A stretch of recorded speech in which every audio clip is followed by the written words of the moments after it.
देखिए पूजा, इस बात को महसूस कीजिए कि पिछली दफा इतने प्रचंड बहुमत के बावजूद ममता बनर्जी अपनी सीट हार गई थी।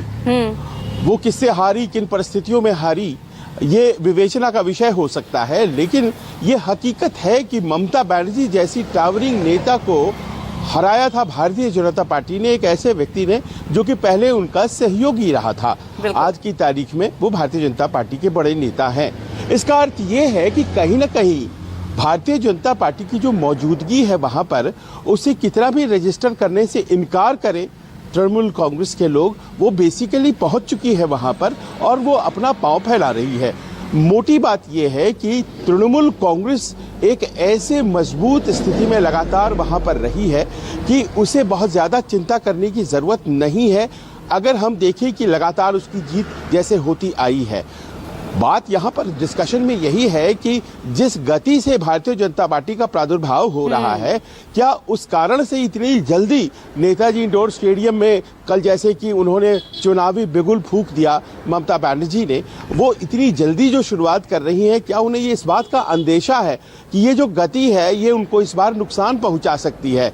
मैं इस बात को भी मानता हूं कि तृणमूल कांग्रेस की जो पहली स्थिति थी उसमें थोड़ा क्षरण जरूर हुआ है, क्योंकि पहले जितना वो एक संगठित यूनिट के तौर पर होती थी, अब आप समझ लें कि हम बात कर रहे हैं बुआ भतीजे के बीच आपसी कोई दरार है क्या?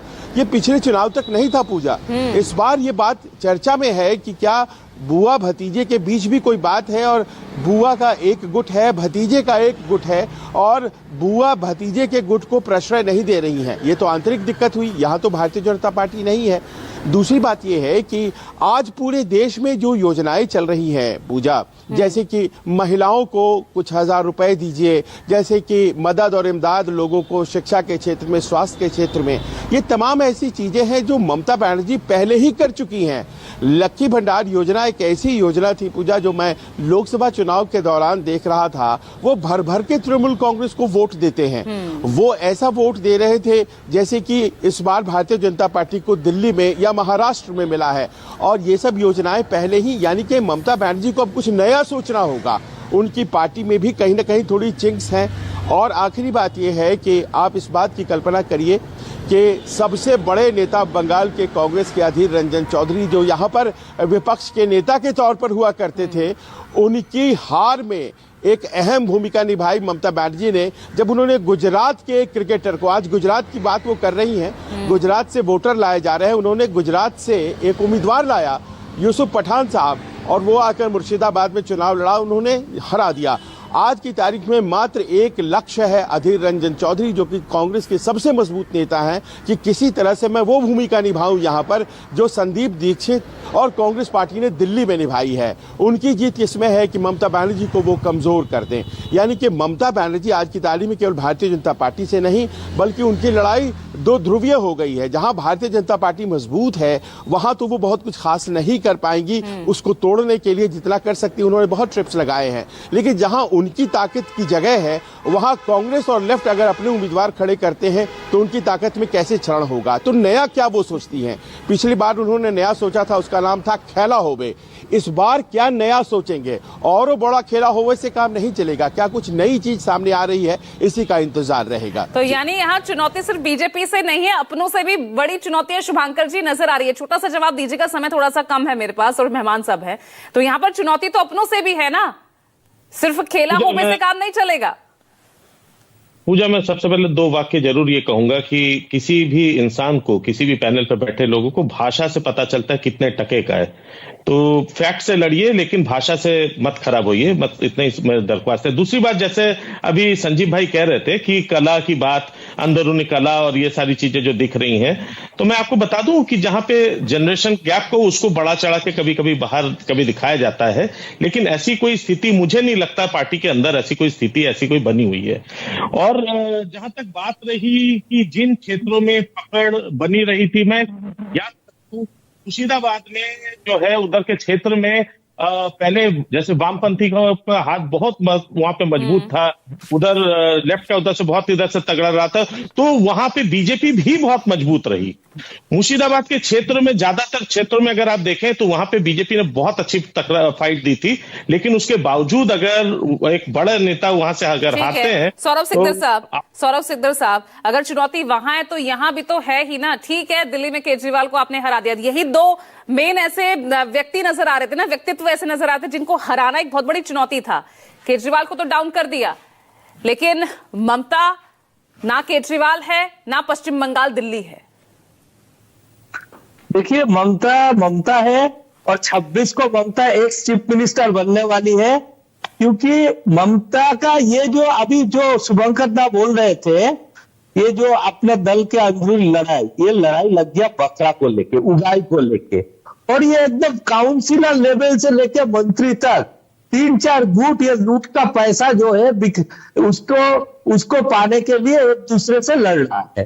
इसीलिए बंगाल में as a chief minister Mamata Banerjee failure है। वो अपना बंगाल के जनता के ऊपर उनका जो कर्तव्य है एज ए चीफ मिनिस्टर, वो उसमें वो नाकामयाब। इसीलिए बांग्ला में, और दूसरा कोई तो है नहीं, सीपीएम कांग्रेस को जीतने खड़ा है। अबू शर्मा जी, 26 में भारतीय जनता पार्टी का सरकार बनेंगे। मैं किसी को व्यक्तिगत तौर पर ठीक है, मैं किसी को व्यक्तिगत तौर पर आक्रोश नहीं करता हूं, लेकिन अभया कांड के विरोध में अधीर चौधरी आवाज उठाएंगे और कोई टीएमसी का प्रवक्ता अगर कहे जो ये भारतीय जनता पार्टी का भाषा है, हमको अधिकार नहीं है आंदोलन करने का, ये कौन सा भाषा का इस्तेमाल कर रहा है? थोड़ा इंतजार कर लीजिए, 26 आने दीजिए, आप लोगों को पता चलेगा टीएमसी को दूध का दूध और पानी का पानी कितना जनता के साथ है, और अभया को हम लोग विचार दिलाएंगे। ठीक है, सबके अपने तर्क और वितर्क, लेकिन आमीन साहब, यहाँ तो ममता ने कल एक चेतावनी भी चुनाव आयोग के सामने रख दी कि जैसे 2006 में भूमि अधिग्रहण आंदोलन के दौरान 26 दिन की भूख हड़ताल की थी ना, अगर अब ऐसा नहीं हुआ, अगर चुनाव आयोग नहीं जागा तो वहां चुनाव आयोग के बाहर ही धरने पर बैठ जाएंगी। देखिए पूजा जी, जहां तक सवाल है उनका धरने का, तो धरना प्रदर्शन करें, उनका अपना अधिकार है और उनका अपना क्षेत्र है। लेकिन जैसे मैंने पहले आपको बताया कि वहां के सारे कर्मचारी लिस्ट बनाते हैं और सबको स्वतंत्रता है, हर पार्टी को, एक पार्टी को, हर पार्टी को, कि अपना पोलिंग एजेंट जो है वहां पर लगाए और उसको सुपरवाइज करे। इनका ये कहने से काम नहीं चलेगा कि बाहर के वोटरों को हम वोटर न बनाएं। वोटर अगर वहां पे रह रहे हैं तो उनका वोटर राइट है, वो वोटर लिस्ट में आएंगे। जहां तक सवाल इन्होंने एक और ब्लेम लगाया जिसको मैं स्पष्ट करना चाहूंगा, श्री ज्ञानेश कुमार जी जो हमारे चीफ इलेक्शन कमिश्नर अपॉइंट हुए अभी, उनके ऊपर ये लगाया कि वो कोऑपरेटिव मिनिस्ट्री में, मिनिस्ट्री ऑफ होम के अंडर में, श्री अमित शाह जी के अंडर में काम कर रहे थे। देखिए, ये सब चीजें गलत बात है। हर अधिकारी होता है। जितने भी यहाँ पर अधिकारी इलेक्शन कमीशन में आए हैं, कोई न कोई रिजीम में कहीं ना कहीं काम उन्होंने किया है, और जो भारत सरकार के सेक्रेटरी पद से रिटायर होता है उसको इलेक्शन कमीशन का कमिश्नर बनाया जाता है। और ममता जी का ये कहना कि जो महाराष्ट्र और दिल्ली में किया गया वो इस तरीके से किया जाएगा, ये बिल्कुल अनुचित है। ठीक है, ऋषि शंकर मिश्रा, लास्ट कमेंट आपसे। सही काम करते हैं, उनको वॉच करना इनका कहना है कि ममता बनर्जी को एंटी इनकम्बेंसी का सामना करना पड़ेगा, क्योंकि 2011 से आप सत्ता में है। वहीं दूसरी तरफ भाजपा को, बंगाली अस्मिता को कैसे भाजपा मैनेज करती है, क्योंकि चुनावी बागडोर जो होगा अमित शाह नरेंद्र मोदी के हाथों में होगा, और इसी चीज का फायदा ममता बनर्जी उठाएंगी बंगाली अस्मिता को उभार कर। तो पैन बंगाल किसी एक बंगाली नेता को कैसे बीजेपी उभारती है, शुभेंदु अधिकारी और तमाम बंगाली अस्मिता का तोड़ यहाँ पर निकालना बहुत बड़ी चुनौती बीजेपी के लिए, उससे पार पाती है या नहीं, क्योंकि तैयारियां यहां पर टीएमसी दीदी की तो अभी से शुरू हो चुकी है। बहुत बहुत शुक्रिया इस चर्चा में जुड़ने के लिए।